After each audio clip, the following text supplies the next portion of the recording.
They sized him up like he didn't belong. His name was Charles Bennett, a 68-year-old multimillionaire. No one at the airport knew who he really was because of how simply he had dressed. He didn't look like someone rich to them.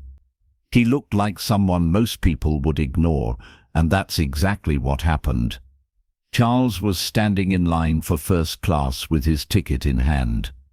It was confirmed first class, seat 1A, but the woman at the counter, Sarah, barely glanced at it. She looked him up and down, then her face changed. The smile was gone, the respect completely vanished. She asked if he was lost. Charles calmly showed her his ticket again, but Sarah called for another officer, a man named Tom. Tom came quickly and asked Charles where he got the ticket. He asked if Charles was causing problems. People in line started staring, some shook their heads, and others whispered. They couldn't believe this old black man thought he could sit in first class. Tom asked Charles to step aside, preventing him from boarding. They made him wait. No loud voices, no pushing, just quiet disrespect, like he wasn't even human. But in all, Charles didn't argue. He knew better. He knew how this world worked.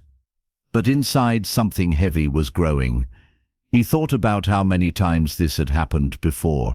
He thought about the deal he had just signed, a multi-million-dollar deal with the same airline these people worked for, and the irony seemed painful. He was about to make them millions, and here they were treating him like dirt. Tom flagged Charles in the system as a potential issue while Sarah made a note in her log. They both believed they were doing the right thing.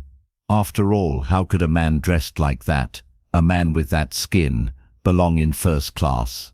The flight started boarding. Passengers walked past Charles, pretending not to see him. Some looked at him like he was invisible. What Sarah and Tom didn't know was that a call had already been made. The CEO of the airline, Mr. Harris, was expecting Charles on board. Charles had signed papers with them just 2 days before, a contract worth more than their yearly salaries combined. And now, without knowing it, they were blocking one of the most powerful men their company had ever partnered with. A manager named Linda, who had been called by the airline's headquarters, finally arrived at the gate. She was told to personally welcome Charles Bennett, CEO of Bennett Holdings. Linda was confused. The name sounded familiar. She hurried over, looking for a well-dressed man in a suit, maybe carrying a leather briefcase. But there was no one like that. Then she saw the man standing quietly with his ticket in hand. It was Charles. Linda's stomach dropped immediately when she saw him. The name clicked in her head. The face matched the one from the signed deal, the deal her company had celebrated just 2 days ago. She knew right away that a big mistake had been made. Linda walked up to Charles. She called him Mr. Bennett. The way she said it made Tom and Sarah turn, and their faces changed. Linda quickly apologized and explained there had been a mix-up. She asked him to please board immediately, but it was too late. The damage was already done. Charles wasn't angry, he wasn't shouting, he didn't need to. The silence was even worse. Tom and Sarah finally realized who he was, and their hearts sank. They had treated a multi-millionaire CEO like a criminal, just because of how he looked, just because of his skin. Linda tried to cover for them. She offered excuses, but Charles didn't respond. He simply handed his ticket to the agent and walked down the jet bridge.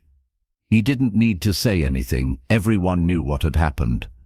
Inside the first-class cabin, the flight attendants were already informed. They greeted Charles with the respect he had been denied, but the damage followed Sarah and Tom like a shadow. News of what happened spread quickly through the airline staff, and by the time the flight took off, the story had reached the office of Mr. Harris, the airline CEO. He was furious, seeing that a partnership worth millions was hanging by a thread because 2 officers had judged the partner by his appearance. Mr. Harris ordered an immediate investigation because he knew the cost of this kind of mistake. By the next morning, the decision was made. Tom and Sarah were both fired.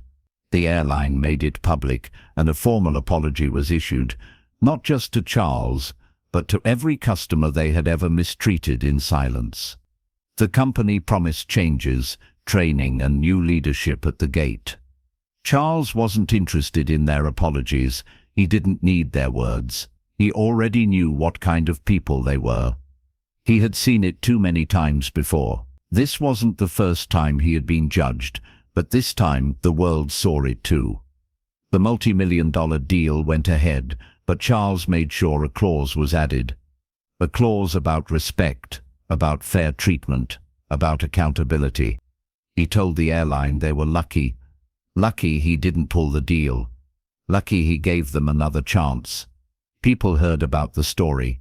It even spread across social media, not because Charles was a rich man, but because so many people had lived that same story in silence. This time there was justice. Charles went back to his work, as quiet and steady as always. He didn't need revenge. He didn't need to gloat. His life, his worth, was never tied to what people saw on the surface.